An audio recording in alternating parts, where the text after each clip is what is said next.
सभी का स्वागत है इसके टेक्निकल क्लासेस में। तो चलो दोस्तों, आज बात करेंगे TG2 न्यू एक्सेप्टेड क्वेश्चंस 2023 और जो कि आज का चैप्टर यानी कि विद्युत मापक यंत्र का होगा, ठीक है, इलेक्ट्रिकल मेजरिंग इंस्ट्रूमेंट होगा। और आज यानी कि पार्ट 2 होगा इसका। इससे पिछला वाला वीडियो अगर आप लोग नहीं देखे हैं तो प्ले लिस्ट में जा करके वहाँ से आप लोग को यानी कि सारा वीडियो मिल जाएगा। वहाँ से सारा वीडियो को यानी कि सीरियल बाय अपलोड हुआ है। तो आप लोग जो वीडियो नहीं देखें वहाँ से सारा वीडियो वॉच कर लीजिए अगर TG2 में पास होना है। क्योंकि दोस्तों यानी कि TG2 जो है क्वेश्चंस का पैटर्न बदल रहा है, उसी के हिसाब से हम क्वेश्चंस करा रहे हैं। तो आप लोग समझ सकते हैं कितना महत्वपूर्ण है। तो आज का सबसे पहला प्रश्न दिया हुआ है, निम्न में से कौन सा एक एकीकृत उपकरण है, ठीक है ना। एकीकृत की बात हमसे पूछ रहा है, ठीक है ना, एकीकृत। और देखिए दोस्तों, एकीकृत की अगर बात किया जाए तो एनर्जी मीटर जो होता है दोस्तों, ठीक है ना, एनर्जी मीटर जो होता है एकीकृत उपकरण है। कौन सा? एनर्जी मीटर, ठीक है। एनर्जी मीटर जो होता है दोस्तों क्या होता है, यानी कि एकीकृत उपकरण है, ठीक है, एकीकृत उपकरण है। ए में कह रहा है यानी कि वाट मीटर, तो वाट मीटर एकीकृत नहीं है, न PMMC है और नहीं यानी कि PMMI भी नहीं है, नहीं PMMC है। तो ये जो है दोस्तों यानी एकीकृत उपकरण होता है एनर्जी मीटर, जो कि ऑप्शन बी में दिया है। राइट आंसर की बात किया जाए तो ऑप्शन नंबर इसका बी सही हो जाएगा। अगला प्रश्न पे चलेंगे। आज का अगला प्रश्न दिया हुआ है, एक इंडक्शन टाइप एनर्जी मीटर में करंट, कंपन और प्रेशर कॉइल को क्रमशः डैश में जोड़ा जाता है, ठीक है। एनर्जी मीटर में कहा रहा है दोस्तों। और एनर्जी मीटर में जो जोड़ते हैं ना, वो यानी कि सबसे पहले यानी कि लोड के सीरीज में और सप्लाई के समानांतर में जोड़ा जाता है। कैसे? यानी कि लोड के सीरीज में, ठीक है, लोड के सीरीज में, और सप्लाई जो होता है दोस्तों, ठीक है, सप्लाई जो होता है उसके यानी कि पैरेलल में जोड़ा जाता है, यानी कि समानांतर में जोड़ा जाता है, ठीक है। ए में कहा लोड के समानांतर और सप्लाई के सीरीज में नहीं, उल्टा होता है इसका, यानी कि लोड के सीरीज में और सप्लाई के समानांतर में जोड़ा जाता है। बी में सप्लाई के समानांतर, लोड के समानांतर नहीं भाई। सी में है लोड के सीरीज और सप्लाई के समानांतर। तो राइट आंसर जो दिया है दोस्तों ऑप्शन नंबर सी में दिया है, ठीक है। करेक्ट आंसर ऑप्शन इसका सी सही हो जाएगा। ध्यान रखिए, क्वेश्चन बार बार पूछा जाता है कि एनर्जी मीटर में करंट कंपन जो प्रेशर कॉइल होता है उसको जो जोड़ते हैं, लोड के सीरीज में जोड़ते हैं और सप्लाई के समानांतर में जोड़ा जाता है, ठीक है ना। चलिए अगला प्रश्न पे बात करते हैं। आज का अगला प्रश्न दिया हुआ है, कॉपर की बनी एक यानी कि सोल्डरिंग रिंग एनर्जी मीटर की धारा कुंडली के ऊपर रख दी जाती है ताकि, ऑप्शन ए में कह रहा है यानी कि शक्ति गुणांक सुधारा जा सके, ठीक है भाई। बी में है आवृत्ति बढ़ जाए तो आवृत्ति से बढ़ता नहीं, शक्ति बढ़ जाए, शक्ति भी नहीं बढ़ता है, डिस्क गति बढ़ जाए, ठीक है। डी में क्या दिया है दोस्तों, यानी कि डिस्क गति बढ़ जाए तो इससे क्या होता है दोस्तों, यानी कि डिस्क का गति जो होता है यानी कि बढ़ जाता है, जो कि ऑप्शन डी में दिया है। राइट आंसर ऑप्शन नंबर इसका डी सही हो जाएगा। अगला प्रश्न पे चलेंगे। अगला प्रश्न, एक शक्ति गुणांक मीटर में होती है, ठीक है ना। एक शक्ति गुणांक मीटर में क्या होता है वो हमको बताना है। तो दोस्तों यानी कि शक्ति गुणांक मीटर में जो होता है, ठीक है, ए में कहा यानी कि 4 नियंत्रण स्प्रिंग। तो 4 नियंत्रण स्प्रिंग नहीं होता है, नहीं 2 नियंत्रण स्प्रिंग होता है, नहीं 1 नियंत्रण स्प्रिंग होता है, ठीक है। यानी कि शक्ति गुणांक मीटर में जो होता है दोस्तों कोई यानी कि, ठीक है, यानी कि शक्ति गुणांक मीटर में जो होता है कोई नियंत्रण स्प्रिंग नहीं होता है, ठीक है ना। शक्ति गुणांक मीटर में कोई नियंत्रण स्प्रिंग नहीं होता है, जो कि ऑप्शन नंबर डी में दिया हुआ है। राइट आंसर की बात किया जाए तो ऑप्शन नंबर इसका डी सही हो जाएगा। अगला प्रश्न पे चलेंगे। आज का अगला प्रश्न दिया हुआ है, लोहगतिक प्रकार के आवृत्ति मापी में नियंत्रण बला गुण निम्न में से किसके द्वारा प्रदान किया जाता है, ठीक है।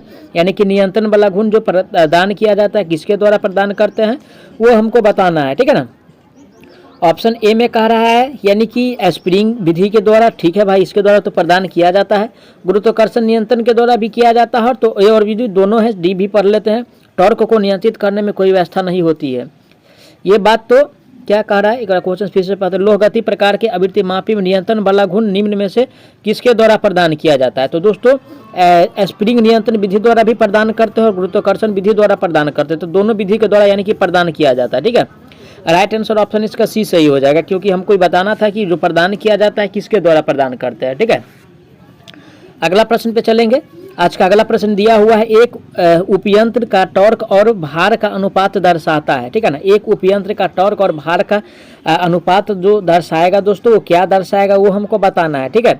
तो ये जो दर्शाता है संवेदनशीलता दर्शाता है। क्या दर्शाता है? संवेदनशीलता दर्शाता है, जो कि ऑप्शन नंबर किस में दिया है, संवेदनशीलता। ये जो दिया हुआ है ए में कार्य यानी कि डिटेलिटी जिसको विश्वसनीयता कहते हैं, तो ये तो उल्टा हो गया।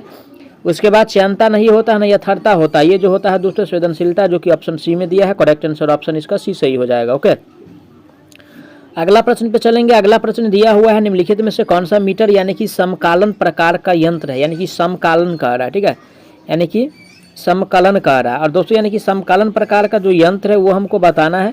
और दोस्तों यानी कि समकालन प्रकार का यंत्र जो होता है ऊर्जा मापी होता है। क्या होता है? ऊर्जा मापी होता है। ऑप्शन किस में दिया है, ए में है एमीटर तो नहीं होता है, नहीं वोल्ट मीटर है, नहीं वाट मीटर है, ठीक है। ऊर्जा मापी जो है यानी कि समकालन प्रकार का है। राइट आंसर ऑप्शन नंबर इसका डी सही हो जाएगा। अगला प्रश्न पे चलेंगे। आज का अगला प्रश्न दिया है, एक पीएमएमसी उपयंत्र में एक पीएमएमसी उपयंत्र के स्वैम्पिंग प्रतिरोध की संरचना में कौन सा पदार्थ प्रयोग किया जाता है। स्वैम्पिंग में कह रहा है दोस्तों, ठीक है। और स्वैम्पिंग में जो प्रयोग किया जाता है वो मैग्नीन का प्रयोग करता है। किसका, यानी कि मैग्नीन का प्रयोग किया जाता है, ठीक है। मैग्नीन का प्रयोग किया जाता है यानी कि स्वैम्पिंग में। ऑप्शन नंबर किस में दिया है, मैग्नीन। ए में कह रहा है ताम्र, ताम्र का प्रयोग नहीं किया जाता है, नहीं एल्युमिनियम का प्रयोग करते हैं, नहीं टंगस्टन का प्रयोग करते हैं, ओनली फॉर मैग्नीन का प्रयोग किया जाता है स्वैम्पिंग में, जो कि ऑप्शन सी में दिया है। राइट आंसर ऑप्शन सी सही हो जाएगा। अगला प्रश्न पे चलेंगे। आज का अगला प्रश्न दिया हुआ है, क्या कह रहा है, देखिए 1 मीटर की पूर्ण स्केल धारा यदि 50 माइक्रो है, ठीक है, यानी कि 50 है, ठीक है ना, 50 माइक्रो है, 50 माइक्रो है तो इसकी संवेदनशीलता क्या है। तो देखिए दोस्तों ये माइक्रो में है, इसको 40 से यानी कि गुना कर दीजिए तो बराबर में कितना हो जाएगा, ठीक है। कितना से गुना करना है, यानी कि 40 से गुना करना है, ठीक है। 40 माइक्रो का मतलब क्या हुआ, 10 टू पावर यानी कि 6 हो गया, ठीक है ना, 6 हो गया। और इसका अगर संवेदनशीलता को अगर व्यक्त किया जाएगा, ठीक है। अगला प्रश्न है, निम्नलिखित में से कौन सा पैमाना एक उपकरण में मापन के व्यापक सीमा प्रदान करता है, ठीक है ना, व्यापक सीमा कह रहा है ना, व्यापक सीमा। और दोस्तों यानी कि व्यापक सीमा जो प्रदान करता है वो लघु गुणक पैमाना करता है। कौन सा, लघु गुणक पैमाना प्रदान करता है। ऑप्शन किस में दिया है लघु गुणक पैमाना, ऑप्शन नंबर ए में दिख रहा है लघु गुणक पैमाना। तो राइट आंसर जो होगा दोस्तों ऑप्शन इसका ए सही हो जाएगा। जबकि बी में दिया है यानी कि घातीय पैमाना, घातीय पैमाना के द्वारा यानी कि व्यापक सीमा नहीं प्रदान किया जाता, नहीं रैखिक पैमाना के द्वारा, नहीं वर्ग नियम पैमाना के द्वारा, ये जो प्रदान किया जाता है ओनली फॉर लघु गुणक पैमाना के द्वारा, ठीक है। अगला प्रश्न पे चलेंगे। अगला प्रश्न आज का दिया हुआ है, ग्रॉस त्रुटि और सिस्टमेटिक त्रुटि का ध्यान रखने के बाद जो त्रुटि आती है क्या कहलाती है, ठीक है। तो दोस्तों यानी कि ये उस त्रुटि के बाद यह यादृच्छिक त्रुटि आता है, ठीक है, यादृच्छिक त्रुटि आता है। ऑप्शन किस में दिया हुआ है, ऑप्शन नंबर सी में दिया है यादृच्छिक त्रुटि। राइट आंसर की बात किया जाए तो ऑप्शन सी सही हो जाएगा। जबकि ए में दिया है सीमित त्रुटि, ये नहीं होता है, नहीं उभयंतर त्रुटि आता है, नहीं वातावरण त्रुटि आता है, ये जो आता है यादृच्छिक त्रुटि, जो कि ऑप्शन सी में है। करेक्ट आंसर सी हो जाएगा। अगला प्रश्न में चलते हैं। अगला प्रश्न दिया है यानी कि मूविंग आयरन उपकरण का संचालित बला गुण कितना होगा यदि संचालित कुंडली के माध्यम से विद्युत धारा आधी हो जाती है। देखिए दोस्तों अगर आधा की बात करें यानी कि 1/2 जो होगा तो ये जो होगा यानी कि चौथाई हो जाता है। क्या होता है, ठीक है, यानी कि चौथाई हो जाता है। ऑप्शन किस में दिया है, यानी कि चौथाई हो जाता है, ठीक है, चौथाई जो हो जाता है दोस्तों ऑप्शन किस में दिया हुआ है, ऑप्शन नंबर डी में दिया है चौथाई। राइट आंसर जो होगा ऑप्शन डी सही हो जाएगा, ठीक है।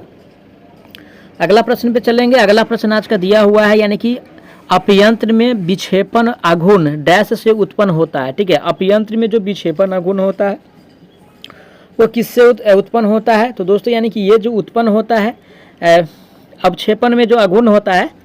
अगला प्रश्न दिया है यानी कि बल विभव तुल्यता में स्प्रिंग स्थिरांक विद्युत निकाय में डैश के तुल्य है। तो दोस्तों यानी कि ये जो तुल्य होता है किसके तुल्य होता है वो हमको बताना है।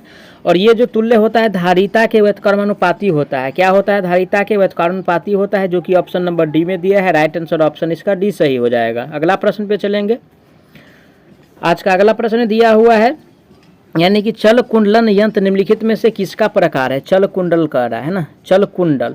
और दोस्तों जब यानी कि चल यानी कि कुंडल की अगर बात कर रहा है तो ये जो है दोस्तों, ठीक है ना, चल कुंडल की अगर बात कर रहा है तो ये जो है यानी कि सूचक यंत्र है।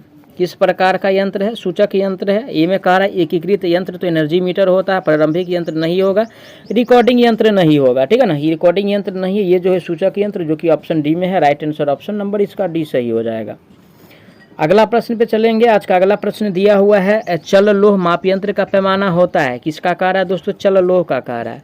और चल लोह का जो पैमाना होता है यानी कि जटिल होता है। क्या होता है, जटिल होता है, ठीक है ना। ए में कह रहा है क्या, एक समान पैमाना तो समान नहीं होता, ये जो होता है जटिल, जो कि ऑप्शन नंबर बी में दिया है। राइट आंसर ऑप्शन नंबर इसका बी सही हो जाएगा। अगला प्रश्न पे चलेंगे।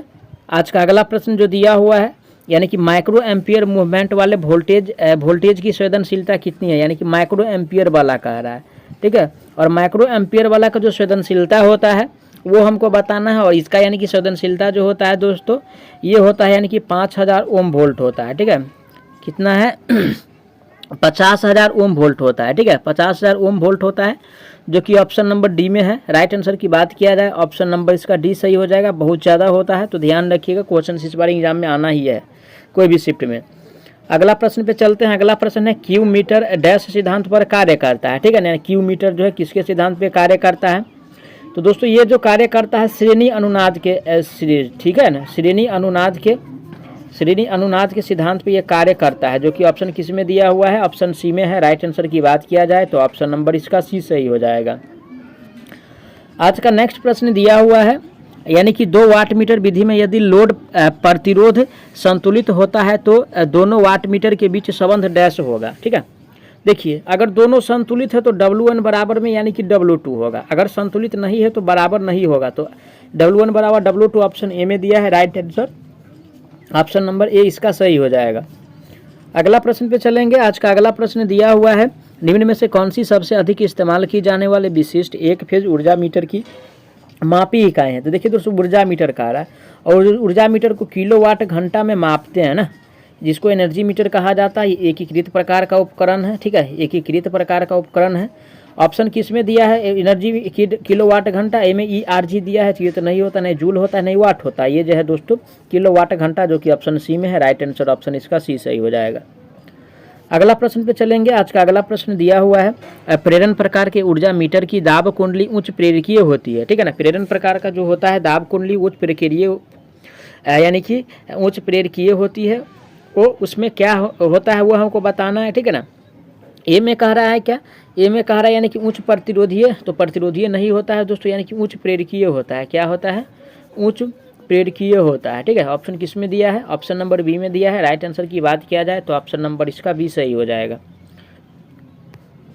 अगला प्रश्न पे चलेंगे। अगला प्रश्न दिया है, इनमें से इन्वर्स ट्रांसड्यूसर कौन सा है, ठीक है। इन्वर्स ट्रांसड्यूसर की बात पूछ रहा है, और दोस्तों यानी कि पीजो इलेक्ट्रिक जो होता है, ठीक है ना, यानी कि पीजो इलेक्ट्रिक जो होता है दोस्तों ये क्या है? इन्वर्स प्रकार का है, ठीक है ना। पीजो इलेक्ट्रिक जो होता है क्रिस्टल इन्वर्स प्रकार का है, जो कि ऑप्शन डी में दिया है। राइट आंसर इसका डी सही हो जाएगा। जबकि ए में जो दिया है यानी कि क्या दिया है? LVDT, ये जो है ट्रांसड्यूसर का प्रकार नहीं स्ट्रेन गेज है, नहीं कैपेसिटिव ट्रांसड्यूसर है, ये जो है यानी कि पीजो इलेक्ट्रिक क्रिस्टल है। राइट आंसर डी सही हो जाएगा। आज का अगला प्रश्न दिया हुआ है, यानी कि 2 वाट मीटर प्रणाली द्वारा शक्ति मापन में जब दोनों वाट मीटर का पाठन समान एवं विपरीत हो तो निष्कर्ष निकाला जा सकता है कि शक्ति घटक क्या होगा। देखिए तो इसका यानी कि शक्ति घटक जो होगा यानी कि शून्य होगा, है ना। इसलिए शून्य होगा क्योंकि ये विपरीत में है और दोनों का यानी कि समान कह रहा है, तो इसलिए ये शून्य होगा। करेक्ट आंसर ऑप्शन ए में दिया है शून्य। राइट आंसर ऑप्शन इसका ये सही हो जाएगा। मैं आशा करता हूँ आप लोग सारा प्रश्न को अच्छा से समझे होंगे। अगर कोई भी प्रश्न में किसी प्रकार का डाउट है तो आप लोग उसके लिए कमेंट कीजिएगा, आपको जवाब बहुत जल्द मिलने वाला है। साथ ही साथ नए हैं तो चैनल को जरूर सब्सक्राइब कीजिए और वीडियो को जरूर शेयर कर दीजिएगा अपने दोस्तों तक। और डिस्क्रिप्शन में यानी कि बहुत सारा प्लेटफॉर्म का आपको लिंक मिल जाएगा, व्हाट्सअप का भी मिल जाएगा, उसके बाद टेलीग्राम का मिल जाएगा, इंस्टाग्राम का मिल जाएगा, फेसबुक का मिल जाएगा। सभी को आप लोग ज्वाइन कर लीजिए और बारी बारी से आपको सभी पे जो है नोटिफिकेशन मिलता रहेगा, अप टू डेट मिलता रहेगा। तो चलिए दोस्तों मिलते हैं नेक्स्ट वीडियो में, तब तक के लिए जय हिंद।